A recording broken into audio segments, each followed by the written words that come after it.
comme un sacre avant l'heure.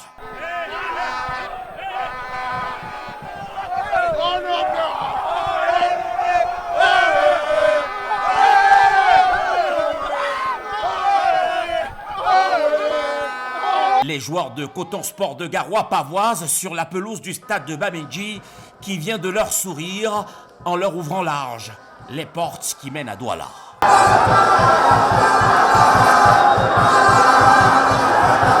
Il fallait absolument gagner pour se mettre hors de danger.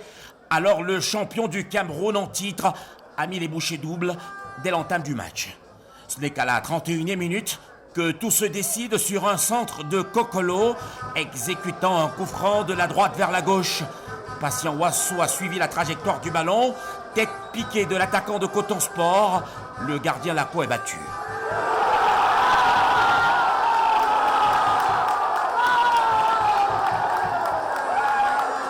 Je travaille toujours avec l'équipe et ça se travaille aux entraînements, les coups de pied arrêtés, tout ça. Et bon, là, on l'a fait et voilà le résultat. 1-0 et on est qualifié pour les playoffs et on prépare le match à venir. Pour nous, c'est l'objectif toujours. Coton, c'est l'objectif, c'est de jouer le playoff et d'être champion pour le Cameroun et de représenter le pays à l'extérieur. Et là, nous sommes en route et on va le faire. 1-0, score final, service minimum pour Coton Sport de Garoua, mais qu'importe, l'essentiel est soft pour l'encadrement technique. Non, vous savez, dans le football, c'est toujours, c'est vrai qu'il y a une performance personnelle qu'on apporte dans un collectif.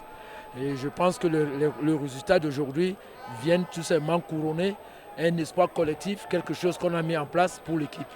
Donc je pense que je tire le chapeau déjà aux dirigeants qui nous ont permis quand même de mieux se préparer depuis que je suis arrivé. Et puis surtout aux joueurs qui ont donné le maximum d'eux et qui ont compris qu'ils étaient d'abord des footballeurs, qu'ils avaient les droits et les devoirs. Après une campagne africaine catastrophique, un retour poussif en deuxième partie de championnat, voici l'équipe Fagnon du Nord qui s'invite aux playoffs au terme d'une remontada pour le moins spectaculaire. Arrivé à Banjul en mission commandée pour affronter Njiko, UMS, alors troisième de la poule A, devait absolument gagner en espérant que Coton Sport perde. Hélas, l'équipe du Nord a gagné. UMS n'a pas fait mieux que match nul. 2 buts partout. Échec programmé ou victoire volée.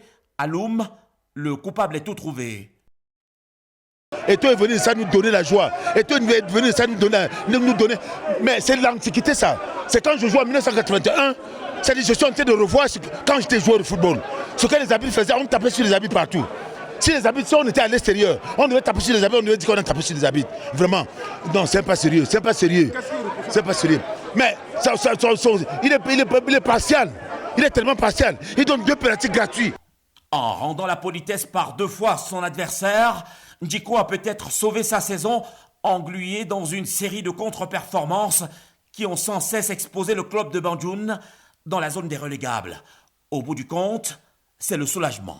Notre poule a été très très disputée jusqu'à la dernière journée et je pense qu'on a obtenu ce maintien. On ne peut que dire merci et remercier tous mes coéquipiers qui ont donné, qui ont fait tout donner pour qu'on ait ce maintien. Vous avez vu que ce sont mes coéquipiers qui m'ont donné cette confiance et je pense que je les ai rendus aussi parce qu'on se connaît un peu aux entraînements et ils ont trouvé que j'étais mieux dans les exercices et ils m'ont donné raison.